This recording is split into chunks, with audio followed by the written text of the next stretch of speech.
दे रहे हैं, करहल से इस्तीफा दे सकते हैं अखिलेश यादव। सोर्सेस के हवाले से जानकारी मिल रही है जो आप तक पहुंचा रहे हैं। सैफई में करहल के नेताओं के साथ आज बैठक होनी है अखिलेश यादव की। 11:30 बजे ये बैठक होनी है आज अखिलेश यादव की, और इस बैठक के बाद फैसला ले सकते हैं अखिलेश यादव।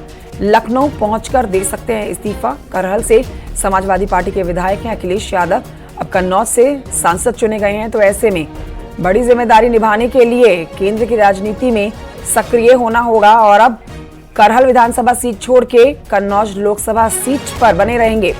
अलाउद्दीन और जानकारी देंगे। अलाउद्दीन, क्या पहुंच चुके हैं यहां अखिलेश यादव? जो बड़ी बैठक होनी है और आज एक बड़ा फैसला उनकी तरफ से लेना है, क्योंकि बैठक के बाद ही औपचारिक ऐलान किया जाएगा, आधिकारिक ऐलान किया जाएगा कि क्या वो कदम उठाते हैं, इस्तीफा देते हैं और कब वो दिल्ली जाते हैं, जहां पर वो एक बड़ी जिम्मेदारी केंद्र की राजनीति में विपक्ष में रहते हुए निभाते हैं।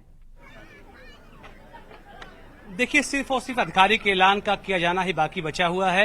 लगभग बात साफ हो गई है। करहल विधानसभा के साथ साथ नेता अपोजिशन पद से भी वो इस्तीफा आज विधानसभा अध्यक्ष को सौंप देंगे। मैं सैफई उनके निजी आवास, जो पैतृक आवास है, वहां खड़ा हूं और इस समाजवादी पार्टी ऑफिस है सैफई का, और घर के बिल्कुल घर से सटी हुई उनकी दीवार है, जो दीवारें आपको दिखाई दे रही है उनके आवास की है। साफ तौर से यहाँ पर हजारों की तादाद में कार्यकर्ता पार्टी कार्यालय के अंदर ही बैठे हुए हैं, साथ में बाहर भी जो है लोग आए हुए हैं। उत्तर प्रदेश के तमाम इलाके से लोग उनको बधाई देने के लिए आए हैं। हालांकि वो अपने पैतृक आवास से अभी आए नहीं है, लेकिन यहां पर ग्रीन सिग्नल हो गया है। अब से चंद सेकंड के बाद उनकी आमद यहां होने वाली है। और फिलहाल लोगों से बातचीत और जो उनके तमाम थिंक टैंक से उनसे बातचीत के आधार पर बात बिल्कुल साफ हो गई है कि वो इस्तीफा देने वाले हैं और साथ में लखनऊ जाकर विधानसभा अध्यक्ष को नेता पोजीशन पद से भी इस्तीफा अपना सौंपेंगे। फिलहाल तस्वीरें उनके पैतृक आवास और उनके पार्टी दफ्तर से है, सैफई में जो बना हुआ है, और यहाँ पर कार्यकर्ताओं की भीड़ बता रही है कि उनसे मुलाकात के लिए भारी तादाद में लोग आए हैं। तो ऐसे में जिस बात का जिक्र आप कर रही थी कि अब केंद्र की राजनीति पर वो फोकस करने वाले हैं, अब देखने वाली बात होगी कि नेता पोजीशन का जो पद है वो किसको जाएगा।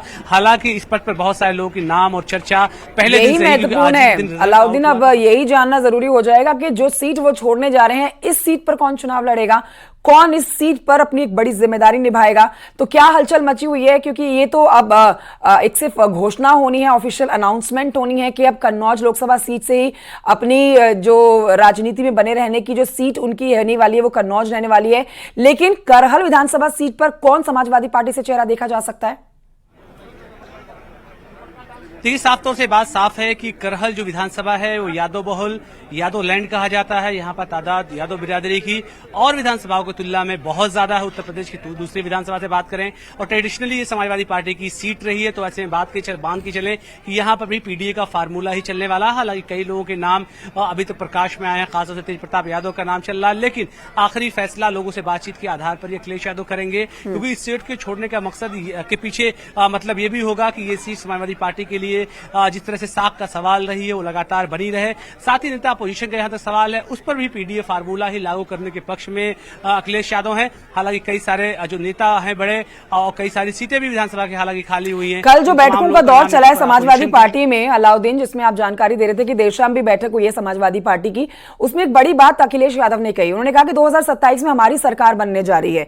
मतलब समाजवादी पार्टी 2027 में जो विधानसभा के चुनाव उत्तर प्रदेश में होने हैं उसमें जीत की अभी से गारंटी भी ले चुकी है और जीत की बात कर रही है। ऐसे में सब समीकरणों को ध्यान में रखते हुए ही करहल, जो कि बहुत ही महत्वपूर्ण सीट है समाजवादी पार्टी का, ये गढ़ कही जाती सीट है, यहां पर सभी समीकरणों को ध्यान में रखते ही उम्मीदवार के नाम की घोषणा होगी। और सबसे बड़ी बात जो है, पीडीए को ध्यान में रखेगी, क्योंकि पीडीए के फॉर्मूले पर ही समाजवादी पार्टी है उत्तर प्रदेश में आगे बढ़ी है और 37 सीटें अपने नाम पर लेकर आई है। देखिए, लोकसभा चुनाव के नतीजों के बाद बिला शुबहा पार्टी में उत्साह है, कार्यकर्ताओं में उत्साह है।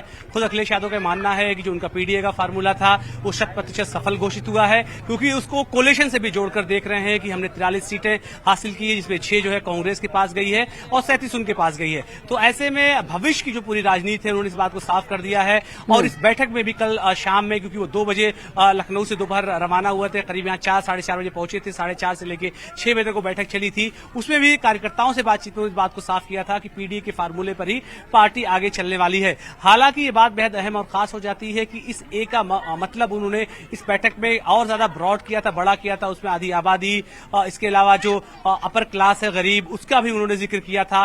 उसमें उन्होंने सनातन पांडे का जिक्र किया था, घोषी से राजीव राय का जिक्र किया था, जो लोग उनकी यहाँ जीत करके आए हैं, जो लोग अपर क्लास के हैं। तो ऐसे में समाजवादी पार्टी आज के एपिसोड के बाद दिल्ली का रुख जरूर कर रहे हैं, लेकिन विधानसभा वार भी आप मान के चलें कि जो धन्यवाद प्रस्ताव होना शुरू होने होना है, उसमें भी इसी फार्मूले पर ही समाजवादी पार्टी काम करने की कोशिश करेगी कि वो पीडीए के तहत ही 2027 के इलेक्शन में जाए।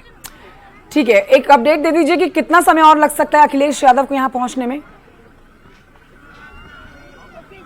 देखिए बिल्कुल ऑफ फ्लीट उनकी तैयार है, साथों साथ देखें तो इस रास्ते से उनको आना है। सिक्योरिटी के तमाम लोगों ने जो मेन गेट है उसको खाली करा दिया है। तो ऐसे में मान के चलें कि चंद मिनट, क्योंकि दीवार बिल्कुल सटी हुई है, बस मिनट दर मिनट का फासला है कि बार बार सिक्योरिटी आ रही है जा रही है, तो मान के चले चंद लम्हों में वो यहाँ पर आ जाएंगे। ठीक है, नजर बनाए रखिए।